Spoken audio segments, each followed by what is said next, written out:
బెజవాడలో ఇప్పుడు కేసినేని బ్రదర్స్ గురించే చర్చ. వీరిద్దరి మధ్య గొడవ ఇప్పుడు రచ్చగా మారింది. ఈ రచ్చ మరింత ముదిరింది. కేసినేని నాని చిన్ని మధ్య ఆరోపణల వార్ ఆగటం లేదు. పరస్పర విమర్శలతో హీట్ పెంచుతున్నారు కేసినేని బ్రదర్స్.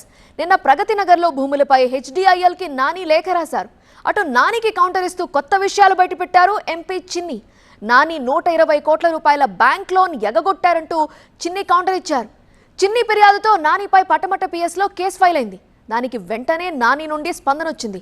కేసులతో తనని భయపెట్టలేరంటూ ట్వీట్ చేశారు నాని. పటమట పిఎస్లో కేసుపై మరోసారి నాని రియాక్ట్ అయ్యారు. బోటకప్పు ఎఫ్ఐఆర్ ని లెక్క చేయబోనంటూ ట్వీట్ చేశారు. ఉర్సా క్లస్టర్స్ కి భూముల కేటాయింపు తాను ప్రశ్నించినందుకే ఆగిపోయిందంటూ సమర్థించుకున్నారు కేసినేని నాని. భూములపై ప్రశ్నించినందుకే తనపై నిరాధార ఎఫ్ఐఆర్ పెట్టారని అన్నారు నాని. ఆర్థిక పరమైన నిస్పృహ కారణంగానే తప్పుడు కేసులు పెడుతున్నారు. విజయవాడ ఎంపీకి ఆయన అనుచరులకు ఒకటే చెప్పదలుచుకున్నా, తన రాజకీయ జీవితంలో ఇలాంటి ఎన్నో బెదిరింపులు చూశానని అన్నారు నాని. ఏపీ సీఎంకి లేఖ రాసి రాష్ట్ర వనరులను కాపాడానన్నారు నాని. మీ ఉత్తుత్తి బెదిరింపులకు ఒక్క అంగుళం కూడా వెనక్కి తగ్గను అన్నారు. విజయవాడ చరిత్రలోనే 120 కోట్ల రూపాయల బ్యాంకు కుంభకోణం జరిగిందని అంటున్నారు ఎంపీ కేసినేని చిన్ని. మాజీ ఎంపీ నాని ఐఓబీ నుంచి 120 కోట్ల రూపాయల రుణం తీసుకుని ఎన్పీఏగా మార్చిన అధికారులు ఎందుకు చర్యలు తీసుకోవటం లేదని ప్రశ్నించారు. ఇందులో బ్యాంక్ అధికారుల తీరు అనుమానాలకు తావిస్తోందన్నారు. ఈ తతంగం మొత్తాన్ని అధికారుల దృష్టికి తీసుకువెళ్తానంటున్నారు చిన్ని.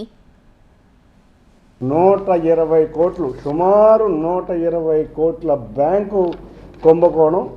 ఇది విజయవాడ నగరంలో ఒక రికార్డు కుంభకోణం.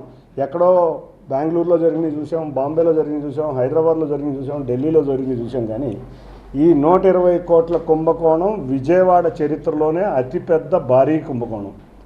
నిజంగా చూస్తే మీకు పేపర్లు కూడా ఇవ్వడం జరిగింది. నేను ఏది చెప్పినా కూడా సాక్ష్యాధారాలతోనే చెప్తా, అంతేగాని ఏదో సోషల్ మీడియాలో పనిలేని పసలేని ఆరోపణలు చేయను. మొదటి పేపర్ చూస్తే మీకు ఇచ్చిన మొదటి పేపర్లో 91 కోట్లు ఒక అకౌంట్ నెంబర్కి, రెండో అకౌంట్ నెంబర్కి 23 కోట్ల 70 లక్షలు, అంటే సుమారుగా 115 నుంచి 120 కోట్ల భారీ కుంభకోణం. అది కూడా ఒక ఇండియన్ ఓవర్సీస్ బ్యాంకులో జరిగింది. ఈ జరిగిన దానికి బ్యాంకు వారు 2 లెటర్లు కూడా రాశారు ఈ కుంభకోణం చేసిన వ్యక్తికి. ఆ పేర్లు కూడా మీకు క్లియర్గా ఉన్నాయి. అంతేకాకుండా రిసీవ్ చేసుకున్న వ్యక్తి యొక్క సంతకాలు కూడా, నేను రిసీవ్ చేసుకున్నానన్న సంతకాలు కూడా ఇక్కడ మీకు ఉన్నాయి. అది ఎవరో కాదు, మన మాజీ ఎంపీ. రోజు ఫేస్బుక్లోనో ట్విట్టర్లోనో రెట్టలేసే ఒక మాజీ ఎంపీ తీసుకున్న రుణం. మరి ఇంత బడాబాబులు, మరి 120 కోట్లు ఎన్పిఏ అయిపోయి 11 సంవత్సరాలు అయిపోయినా కూడా బ్యాంక్ అధికారులు పట్టించుకోలేదంటే బ్యాంక్ అధికారులు ఎవరితో లాలూచి పడ్డారు? బ్యాంక్ అధికారులు మీకు ప్రశ్నిస్తున్నా, ఇది ప్రజాధనం కాదా?